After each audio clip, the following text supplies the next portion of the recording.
大家好，今天想跟大家分享有关菜地的土壤问题。我不是专业种菜的，所以这边只是针对我过去6年来的经验分享。当然每个地方的气候条件也不一样，所以对土壤的处理方法也会不一样。我住的地方是在美国中部的俄亥俄州，属于 Zone 5区，是个四季分明，夏天气温可以高达到华氏100度，也就是摄氏的40几度。冬天几个月会下雪，气温也会降到大概零下20几度。这个地方种菜基本上是从5月开始，所以在现在3月4月的时候，就要先为种菜做一些准备，尤其是土壤方面。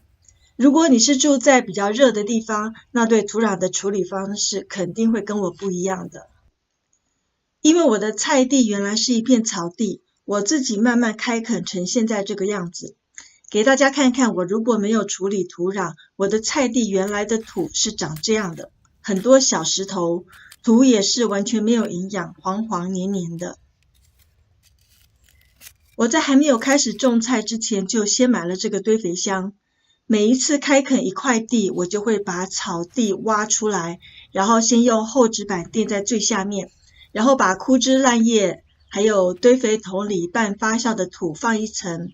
除了第1年还没有真正的土，所以买了一些 garden soil， 还有第2年在朋友那里拿了一些马粪土之外，后来这几年我家的菜地基本上都是靠我的堆肥箱中的半发酵土层层叠叠养到现在。对于该不该翻土这个问题，我一直很挣扎。我知道在四季如春的热带地区，很多人种菜之前会先翻土，让旧土晒晒太阳，杀杀菌，顺便松松土，所以翻土是很必要的。但是我的菜地基本上只要随便在一个地方翻一下，下面都会有非常多的蚯蚓。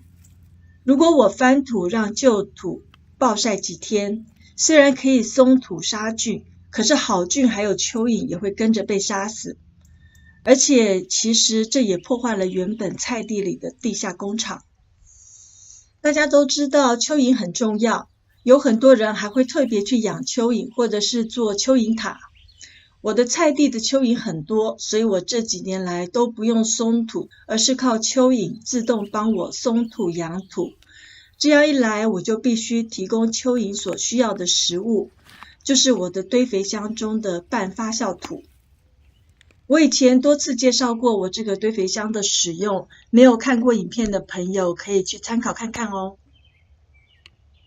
每年的3月就是我把秋冬时堆肥箱里的半发酵土拿出来的时候，因为我们的冬天非常的冷，所以冬天发酵的速度比较慢，里面还有很多发酵到一半的落叶还有厨余。不要紧的，现在天气稍微暖和了一点，把这些埋进土里之后，很快就会变成有营养的新土了。就像我之前用地瓜叶在塑胶桶里面堆肥那样，2个星期就会有新土可以用了。因为每一块菜地种的东西不一样，所以我会先把每块地勘察一下。像我去年种苦瓜跟番茄的这块地，因为去年疫情爆发，我还来不及埋堆肥土，也没有松土，所以这里非常的硬，挖一下蚯蚓也不多，这就一定要翻一下，然后把堆肥箱里面的半发酵土放进去，然后再盖上旧土，好好的把这块地养一下。那像这块地去年已经埋过很多的堆肥半发酵土，所以里面有很多蚯蚓。这时候呢，我就会稍微挖浅一点点，给里面的蚯蚓补充更多的食物。同时因为这块去年发现有虫子，所以我会在土里面混合一些草木灰。因为草木灰很有营养，又可以提供种菜所需要的磷钾元素，小虫子闻到这个味道通常都不是很喜欢，所以很多农村种菜只要烧过草木灰的地方，种出来的蔬菜都特别的好，也很少有虫害。但是要注意的是，草木灰是属于碱性的东西，所以如果你这块地要种草莓、蓝莓这种喜欢酸性的植物，那就建议不要撒草木灰。说到草木灰，我的草木灰除了自己前2个星期烧过的之外，在朋友那里也拿了一大堆。大家也可以去找一找这种免费的种菜资源哦。草木灰真的建议大家平时就要收集起来，因为实在太好用了。如果大家看过我之前有关落叶的影片，应该还记得我这块地是在秋天的时候用落叶加上草屑堆起来的。我给大家看看现在这块地，只经过了一个冬天，现在这块土地非常的松软，随便挖一下，下面的蚯蚓也超级的多。这样的情况下呢，我就不打扰它们了，不翻土，也不添加新的堆肥土。那这块也是，去年堆落叶草屑时是一大片的菜地，现在我把它分成2区，所以土肯定是要动一下。我也是尽量不打扰这个地下工厂，所以只是在边上撒一点草木灰来防虫。很多人种菜前是翻土晒土，所以要选大太阳之前做这些工作。我这样的做法刚好相反，我做这些土壤的准备工作，通常是选在下雨前一天，